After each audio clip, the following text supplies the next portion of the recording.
Welcome back everyone. Today we're going to be talking about what if Naruto found an ancient Uzumaki Vault that was hidden away for many years until he accidentally stumbled upon it. This isn't going to make him OP or crazy beyond anyone's understanding, but it's going to give him a home where he can actually be himself and learn what it means to be a shinobi.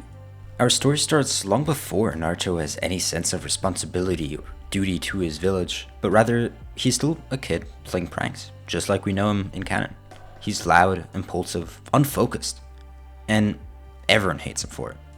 He keeps drawing on monuments, including the Hokage, which everyone sees as almost sacred. He switches labels in classroom supplies, and overall is just a prankster, which, no one wants to associate, neither his age nor the adults. So he always gets scolded from his teachers, from those around him, from anyone else, even Hiruzen. Goes from anywhere from mild scolding to sometimes people being really mean and borderline abusive. But especially Iruka shows frustration, not really with anger like the others, but much more with concern for Naruto himself. Someone showing concern for Naruto is almost like a miracle to him. No one really wants to talk to him, sit with him, or really associate with him at all, unless he's the one pulling pranks, and well, then it's kinda hard to avoid him. He really doesn't understand what's going on. I mean, it's not like he did anything to them, but it feels like especially older people just despise him for no real reason. It's not a hate, whereas everyone tries to hurt him as much as possible, but no one accepts him as one of their own. But that hurts him just as much, maybe even more, because at least then he would be getting attention, but like this, he's not. He occasionally has a reason to talk to, which is nice, but other than that, it's hard. He's lonely, if anything. So what he likes to do to pass the time is walk around the village. He's seen every corner of it, at least that's what he thinks. He looks at all the cracked stones, the faded clan symbols, worn smooth by time, and without really explaining why, it just feels right to be there. It feels like a lot of history, especially the area near the Forest of Death, where rarely people ever go, so it's one time where he actually wants to be lonely. Or alone, rather. Not lonely. He never wants to be lonely, of course. And so, after being honestly a model student for a while, not pulling many pranks, and trying to be an honest person, something just snaps in him where he has to do something. So, he does one of his biggest pranks yet, and tries to embarrass a high-ranking Chunin, which goes terribly. As soon as the three Chunin realize what's happening, they immediately try to chase after Naruto, who was just giggling from ear to ear. Just as he started running, he saw Iruka in the corner of his eye. Again, not with anger, but just disappointment, which hurt him more than any Chunin running after him. He's done this 1,000 times. But this would not be the same as all of those other times. For the first time, the Chunin didn't give up. They kept chasing and chasing until he didn't know what to do anymore. So he did the only thing he knew they wouldn't chase him to. He ran near to the Forest of Death. There he once again saw the cracked stone and marble, which surely would have looked great in its time, but has degraded over many years. Finally checking and making sure that no one was following him again, he turned around, took a deep breath, and thought about what he was even doing here. It doesn't make sense. Why should I keep doing these pranks? Just to run away. It's not like anyone really cares the day after. They hate me already, he thought, as he bent down to look at one of the cracked symbols. Almost reminded him of the Uchiha symbol, but it looked kind of different.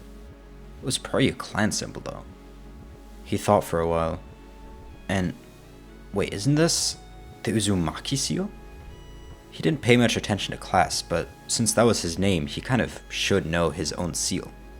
Though he also knew that there weren't many Uzumaki hanging around nowadays, so this surely would have been a bit old, and probably there by accident. As soon as he stretched out his arm to take a closer look and feel it on his palm, the floor cracked. He hadn't realized it till then, but he was standing on an old floor of a house. As the floor collapsed, Naruto was out for a bit, but soon recovering from it, he realized there was a basement, almost like a vault, keeping something hidden. But it didn't look particularly interesting. In fact, it kind of looked like a library. It had a bunch of scrolls tucked away in every corner and filled to the very top, or I guess the bottom of the house, really. He was never much of a reader, but these did look interesting. He guessed that not many people had read them since they were put here at least. Something did feel familiar. He noticed more of these Uzumaki symbols, and almost like a silent humming coming from them. He felt it through his core. Is this what chakra feels like? He hadn't mastered that, so he wouldn't know. But it would make sense. I mean, the Uzumaki were quite powerful clan, and they were known for their chakra control and sealing techniques. He did know that at least. After another minute or so, he realized, was he breaking into someone's house? Surely not, right? This looked abandoned. But then again, he was already in enough trouble and didn't want to lose any more of his freedom. So just as he was about to leave, he heard a voice. Young Uzumaki, you, heir to the clan, must learn our secrets. Naruto turned around as if haunted by a ghost, but he knew ghosts weren't real. He's not a kid anymore. But what he was looking at was a ghost? It was reddish, glowing, but almost see-through. Was this some jutsu? Maybe a genjutsu? He knew those were used to make illusions, and this looked like one. This is no illusion, young boy. I am what remains of our powerful clan. We were once talked about in the same sentence as the Uchiha and the Senju, and now we are but dust. But alas, at least one of us still lives, and so I will help impart the Uzumaki clan's library and all the knowledge impaired in it onto you, the last Uzumaki. The words rang deep, and Naruto thought about it. This old guy, whose form wasn't even solid, was this really an Uzumaki like him? And was he really the last one? He knew they weren't common, but the last Uzumaki. What happened to the others? Obviously the village failed, but surely there were other Uzumakis around the other 5 villages. But before he could respond to this mysterious figure, it vanished. Was he dreaming? Did he hit his head too hard? He wasn't sure what was going on, but he was sure that he'd done something to upset old man Hiruzen. So he left, promising to come back tomorrow. After being chewed out by Hiruzen all morning, with the Chunin in question being in the corner of the room making sure Naruto was talked to, Naruto was finally free to make sure on his promise and go back to this basement, library, house, whatever it was. But this time he came prepared. He had some water and food, and made sure that he'd at least have a full day of being able to explore this place without having anything else to worry about. When he arrived at this library basement of whatever it was, he didn't see this mysterious figure again. Maybe he really was dreaming, or he just hit his head too hard, which could definitely be the case, as there was a nasty bump on it this morning. But he did something which was very uncharacteristic of him. He actually took one of the scrolls that was in the wall and opened it. It was interesting to be sure, but not really anything he could understand. It was something about sealing jutsu, which he had heard of, but didn't know what they did, and definitely not how to use it. In truth, he didn't know how to do anything jutsu related, really. He tried and tried many times, but he could never get his chakra down, so any kind of jutsu would be useless. But he continued reading. Maybe if there was something about sealing techniques, then surely there would be something for a beginner like him, teaching him about chakra, or some basic jutsu which even he could do. So he looked, and it took him half a day, until finally, he found nothing. After having read what felt like 1,000 scrolls, he was done. But then he saw another one of these seals, the Uzumaki ones. He didn't see anything about how to use chakra, but maybe if it was glowing yesterday, maybe he had something to do with it. And in fact, it was related to his chakra. So he tried, and he pressed his palm on it again. And this time, it again started glowing, an orange-reddish color. And once more, he heard the voice he heard yesterday. And this time, the man seemed maybe a bit more solid. Maybe he was delirious again, but he had drinking and eaten enough, so he wasn't crazy. I already told you, I'm not an illusion. You must listen to me. I am real, and I am an Uzumaki, though I'm not alive anymore. I see you've read a lot of our scrolls, but have not tried any jutsu. Is it because you can't? If you want, I can help you. Of course, I have mastered many sealing techniques, and really, most jutsu. But I see you don't recognize me, so let me introduce myself. I'm Iruta Uzumaki, once leader of our proud clan. And as to how I'm here, even though I've been long gone, I've sealed myself into this place, knowing that once in the future, I'll be called again by someone like you. a future Uzumaki in need of help. However, I was not planning on it being the last Uzumaki. But that makes my mission even more crucial. I will help you become the best shinobi you can be and aspire your goals while still reviving our clan. Do you agree? This time Naruto didn't even hesitate. He screamed, "Yes, of course!" That's what I like to hear, kid. Alright, so is it really true that you can't perform any jutsu? Naruto explained the truth and explained that not just the jutsu, but really anything chakra related he was kind of terrible at. But since the Uzumaki were known for their massive chakra reserves, Iruta would know how to fix this. And so they started practicing. Iruta explained the basics of chakra control and some light exercises on how to start. Naruto was still a kid after all, so they wouldn't do anything crazy. But he started to improve his physicality for sure, but he was starting to be able to use some of his chakra. But there was still a big issue, which Iruta noted. The nine-tailed fox resides inside Naruto. He didn't know, but it was enlightening. Is this why everyone dislikes him? Is this why he's viewed as a bad omen in the village? Iruta explained what a tailed beast, or biju, is, as well as its holder, known as a jinchuriki. He also noted that historically Uzumaki were often used as hosts as they had massive chakra reserves and would have an easier time holding back the tailed beast's power. And with that, Naruto and Kurama had their first meeting. Once after training, Naruto woke up, but not in the place he'd gone to sleep in, which he now called the Uzumaki bunker, but rather in what looked like some sewer. There was water everywhere, and it looked pretty dirty, honestly. In front of him was a massive cage. Inside, a nine-tailed fox. This tailed beast he'd heard so much about, he knew instantly what it was. And inside, it was scowling. There was a brief silence, but Naruto was the one to start talking. He found out later, of course, that Kurama was the tailed beast's name, but he didn't know it at the time. He introduced himself as Naruto Uzumaki, the last Uzumaki, and the host of this tailed beast. It kind of caught Kurama off guard. This kid was so nice, he didn't really deserve to be hated by everyone just because of what was inside. But alas, that's what Naruto was given at birth, and there was no fair in this world. After Naruto's introduction, Kurama introduced himself as the nine-tailed fox, Kurama. He also said that he was willing to enter a pact where he would not try to deter Naruto's training, instantly shooting up Naruto's control of chakra as well as being able to do some basic jutsu by now. But this was far from Kurama being friendly, helping him, or even really doing nothing at all. He was still zapping Naruto's power, just not as much as before, which was enough of an improvement for now not to complain. Iruta was happy with this, knowing sooner or later they would have to talk to the tailed beast, and this was a good start to the negotiations. And so they ignored Kurama for a while, focusing on Naruto's training instead.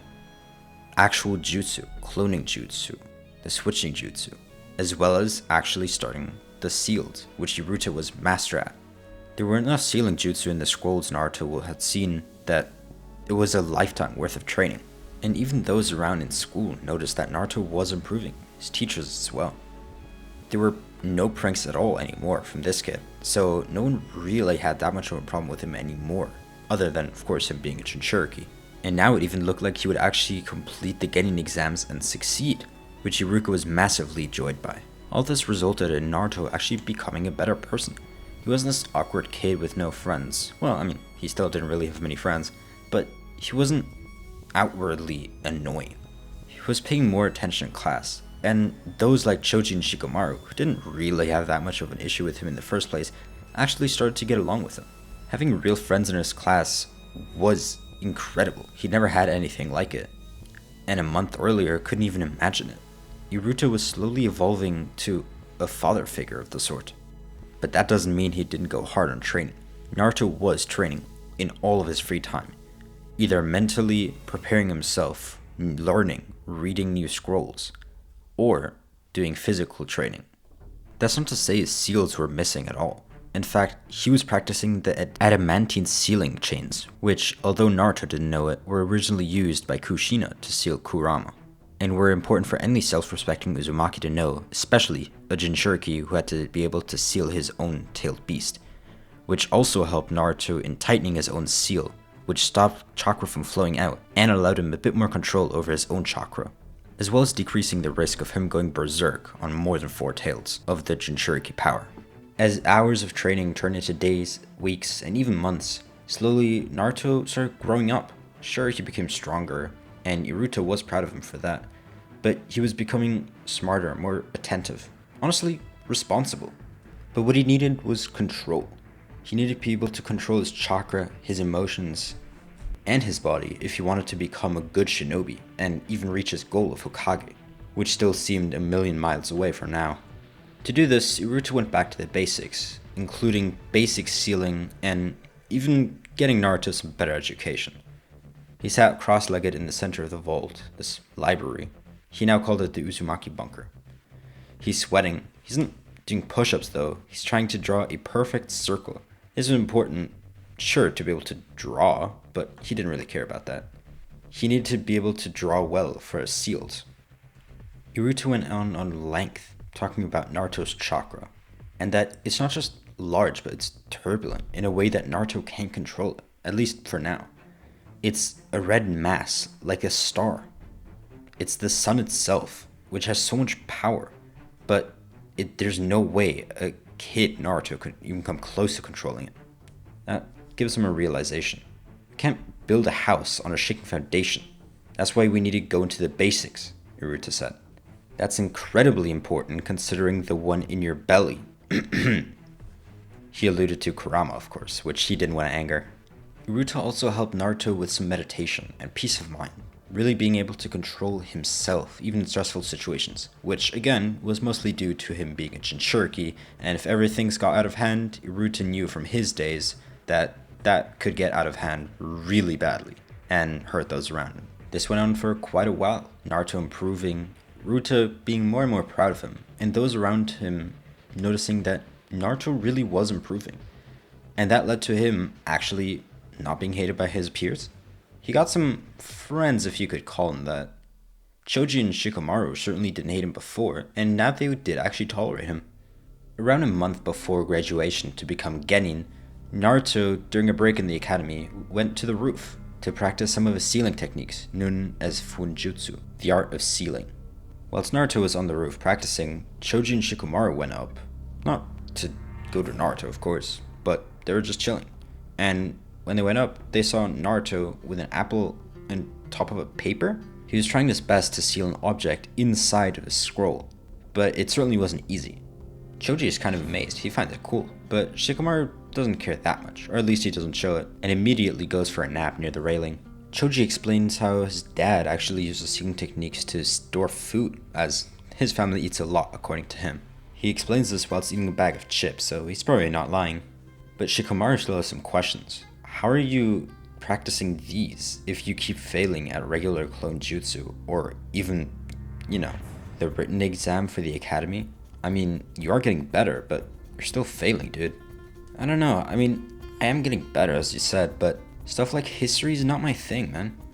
I'm better at solving puzzles, like this jutsu, for example. I read about it in some scroll, he said, just so no one gets suspicious.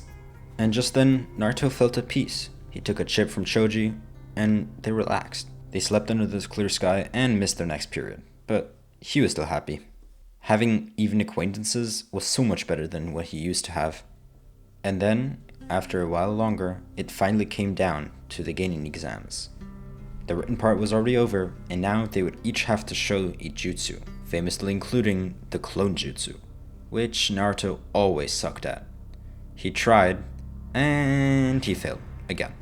He couldn't get it. He was getting so much better, and he was good at other jutsu, just for some reason this one never worked out. Events followed as in canon, where Mizuki tried to control him to get him to steal the scroll of sealing, which Naruto did, though this time, of course, actually wanting to seal the scroll.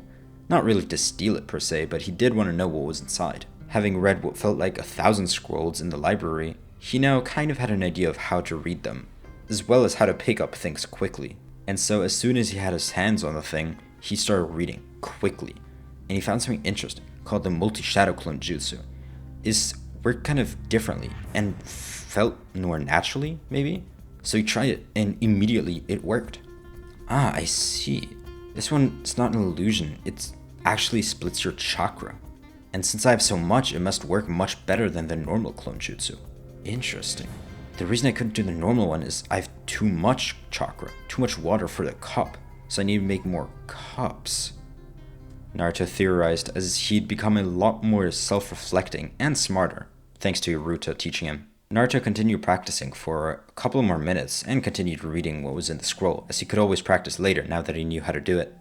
Huh, this is getting interesting, Kurama muttered, as he was now able to hear and see some of what Naruto was doing, though of course he didn't have full control. Finally, Naruto was almost caught off guard with Mizuki charging him with a giant shuriken in hand.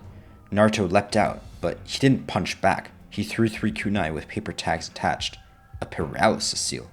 He prepared it in the library in the event that he would ever need it, but he didn't think it would be against a teacher. They're not really meant to be able to stop a Chunin or anyone that strong, but they did make Mizuki hesitate for a split second, which brought Naruto some time. He crossed his finger. The chakra felt smooth, and he knew he couldn't embarrass himself in front of a tailed beast. And so he decided it only felt right to use what he just learned to actually attack and perhaps defeat his opponent, the Shadow Clone Jutsu. But this time he wasn't just gonna try, he was gonna put everything he had into it. He was maybe gonna leave some control, but put in all the chakra he had, though it would leave him worn out later.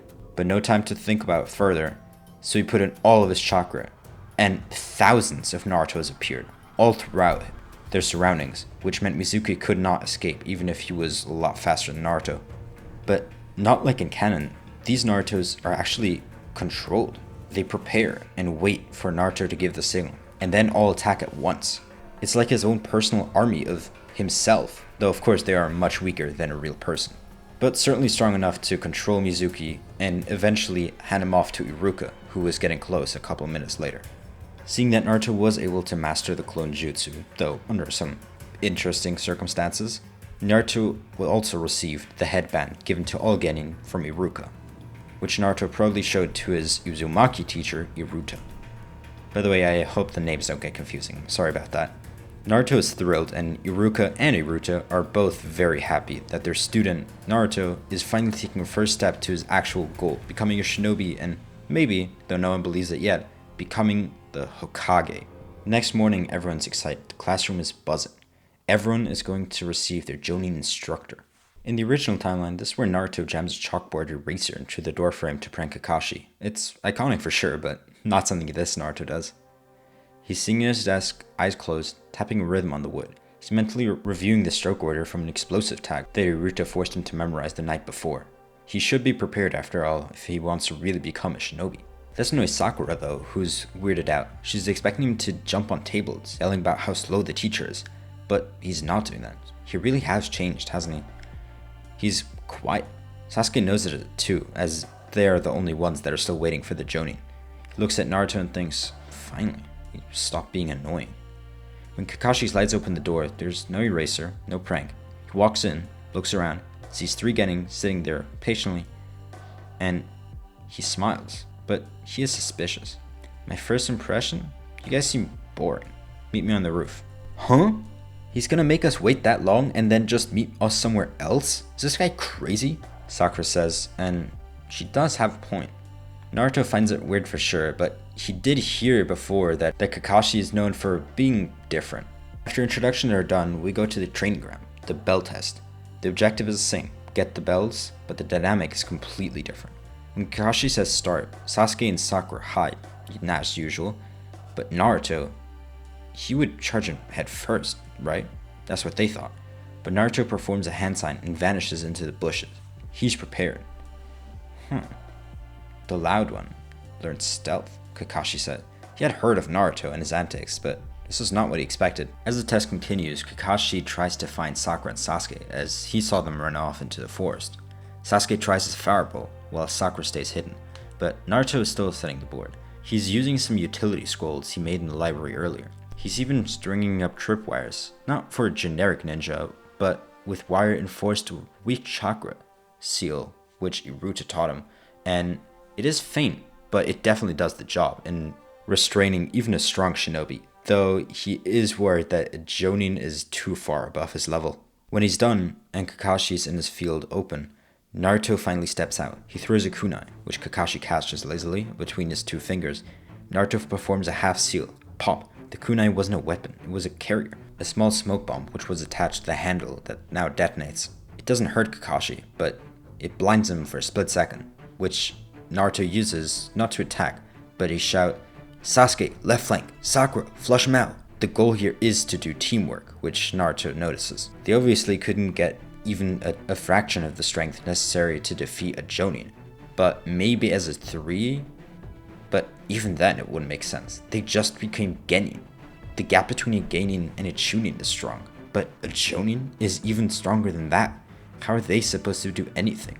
But this was the best plan he had, so he's trying to coordinate. He's trying to be the bridge between the two, as he knew they weren't very close. Sasuke actually listens, because Naruto isn't acting like an idiot for once. He throws a shuriken, which Kakashi deflects, and he is forced to step back and now pay attention to two targets. Right into Naruto's wire trap. For a moment, just a moment, Kakashi is actually immobilized and overwhelmed. But of course, that doesn't last very long. He is a Jonin. But then Naruto notices something he didn't account for. Kakashi uses substitution jutsu, and in front of him, he only sees a log, whilst Kakashi is now standing right behind him. That was the closest they would ever get in this trial to defeat Kakashi. But as the timer slowly ran out, they failed. In truth, Kakashi was only then taking it actually seriously. Of course, these guys weren't as strong as him. They were just children. But still, this was a lot better than he expected. Given Sakura wasn't very good, but there's room to improve for everyone. As Kakashi told him they passed, he asked Naruto how he learned to rig a kunai like that, to make a trap, and to coordinate with his teammates. And Naruto just responded that he reads a lot, and he's a big fan of strategizing, which Kakashi took note of, even though it was a bit suspicious. As Team 7's now formed, they do a bunch of D-ranked missions, but nothing that's actually interesting. They find stray kittens and whatnot. But no one finds that interesting, so after a bit of convincing Kakashi and then Hiruzen, they finally get a C-ranked mission. Team 7 heads out of the gates to protect Tazuna and escort him to the land of waves. Team 7 heads out the gate, and the dynamic is already shifting. Naruto would be bouncing off the walls, being annoying, because it is his first time outside the village. But this time, not so much. While they walk, Naruto is fiddling with a small brush and a scrap of paper, practicing strokes for his seals. It drives Sakura crazy for a different reason now. She thinks he's ignoring her, but Kakashi notices that the kid is actually keeping pace with the group while being a bit distracted. That's a level of multitasking he didn't have a month ago. Naruto is improving quickly, and even Kakashi can notice that, even though he hasn't known it for long. Things immediately go sideways when they hit a puddle on the road, even though it hadn't rained for a while. In the original timeline, Naruto froze out completely when the demon brothers attacked. He was terrified. But now, Naruto spent weeks in dusty basement with a ghost who drilled situational awareness into him. Naruto taught him that sealing is about preparation, about noticing when the environment just feels wrong, and when you should be extra aware. When Kakashi is instantly targeted, Naruto doesn't lock up, he reacts. He doesn't have the speed to fight Chunin level assassins yet, but he has a toolkit. He throws himself in front of Tazuna to protect their VIP. Not with a kunai, but with a pre-written barrier attack. He slaps it onto the old man's chest. It's a weak seal, barely enough to straight shuriken, but it does show where his head at. He's prioritizing the client, which is of course what they're paid to do. Sasuke still comes up with a shuriken save, looking cool as always, but when the dust settles, he doesn't turn to Naruto and call him a scaredy cat. He looks at the tag on Tazuna's chest and gives Naruto a nod, mutual respect, which starts a everlasting friendship between the two, which for now is just respect, but later grows to be much more. However, this would not be their only fighting in this trip. The real test is Zabuza. When Kakashi gets trapped in the water prison, the panic sets in. How are they going to defeat this guy if he was able to defeat their Jonin instructor? Naruto forced himself to breathe. He uses the mind anchor, a technique Naruto taught him that was a type of meditation to calm down stressful situations, which allows him to come up with a demon shuriken plan that he showed in canon. When Sasuke throws the giant shuriken, Naruto transforms into the second blade. He's holding a flash tag he prepared at the library. As soon as Zabuza catches it, Naruto doesn't just poof back into existence, he detonates the tag. A blinding flare erupts right into Zabuza's face, blinding him for a while. It buys them a crucial split second for Naruto to graze Zabuza's cheek and force him to release the prison that was holding Kakashi. It was kind of reckless, sure, but it worked. And even Zabuza had to admit that this was a pretty good plan, which forced him to escape before he was caught by Kakashi. Later, When they go to Tazuna's house and Naruto meets Haku in the forest before they realize who each other is, they actually have a deeper talk than they did in canon. Naruto explains that he cares about his legacy, about his family's legacy, though he does mention that he's an Uzumaki, which allows him to connect a lot with Haku's desire to be useful to someone, though, of course, Naruto doesn't know that someone is Zabuza, who tried to kill him the other day. Though, of course, Naruto also has a strange person that he wants to be useful to that he also doesn't mention, that being Naruto, a kind of ghost, keeping alive his clan's legacy. Though he also thinks about his friends Shikamaru and Choji, who he's grown to care about, and even his team, though he's not a huge fan yet. He does kind of care about his instructor and Sasuke, and of course he doesn't want Sakura to be hurt, though he doesn't consider her a friend. Until the last part of their mission, they finally get to the bridge, which has 100 goons waiting for them, and forces Naruto to fight against Haku. But Naruto needs time to weave his sealings, which Haku gives him none of. Haku's fast and relentless. Naruto is tossing blank tags on the floor trying to create a distraction. Some smoke, maybe a small explosion which could catch Haku off guard, giving him some time, but nothing. And then Sasuke tries to help him. He steps in front of one of the needles, and he falls. Naruto snaps. The seal weakens, and the red chakra is slowly flowing out. But this is exactly what he's been training for. The seal is strong enough to hold, and Naruto's mental fortitude is better. It feels so different than what he expected, but he is able to control part of it, though at great difficulty. He does start to grow fox-like features, and there is red chakra around him, but he isn't completely out of control. Kurama is actually giving Naruto some power out of curiosity, seeing how much control Naruto truly has over such power. But Naruto grips it with terrifying clarity. He is furious, but he's not going to go out of control. He knows that would only make things worse. He doesn't flail around. He looks at Haku and says, "You broke him. You shouldn't have done that." He moves faster than I could see, even faster than Haku, who is going at supersonic speeds, grabbing Haku's wrist mid-attack. He isn't just using raw power, he's precise.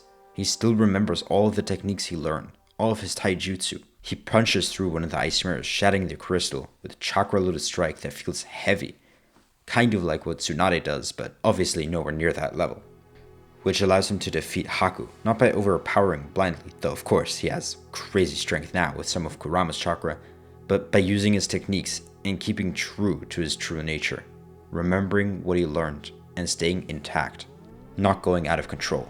Though when the dust settles, the situation kind of ends the same as in the original story. Zabuza dies beside Haku in the snow, on that bridge. Naruto watches in silence. He doesn't scream about unfairness this time, he knows it. Deep down, he feels solemn sadness. He realizes that the Uzumaki clan died out, and so did Haku, for the same reason. They were too strong, and too loyal, and too good for this world. As they leave the Land of Waves, Naruto carries Zabuza's massive sword on his back for a few miles before his stamina goes out naturally, just to show some respect. He's not coming home as a loudmouth prankster, he's walking back into the Leaf as a guy who understands that this world is rough, and not all good. Kakashi sees this change in real life. He realizes he doesn't have to worry about Naruto's motivation. He sees that there's enough fire in him to propel him all the way to Hokage if he really wants to. In fact, Kakashi is more so worried about keeping up with Naruto's strength, seeing that Kurama's power really does flow through him, and he's even able to control some of it, which he was shocked by. And with that, the first episode of our story ends. We saw Naruto go from a nobody to someone who is able to control some tailed beast power, have sealing techniques, and realize a profound truth of this world. I really hope everyone enjoyed today's episode, and if you want to see more, like and subscribe, and if you made it this far, comment down below what you want to see in the next part. See ya!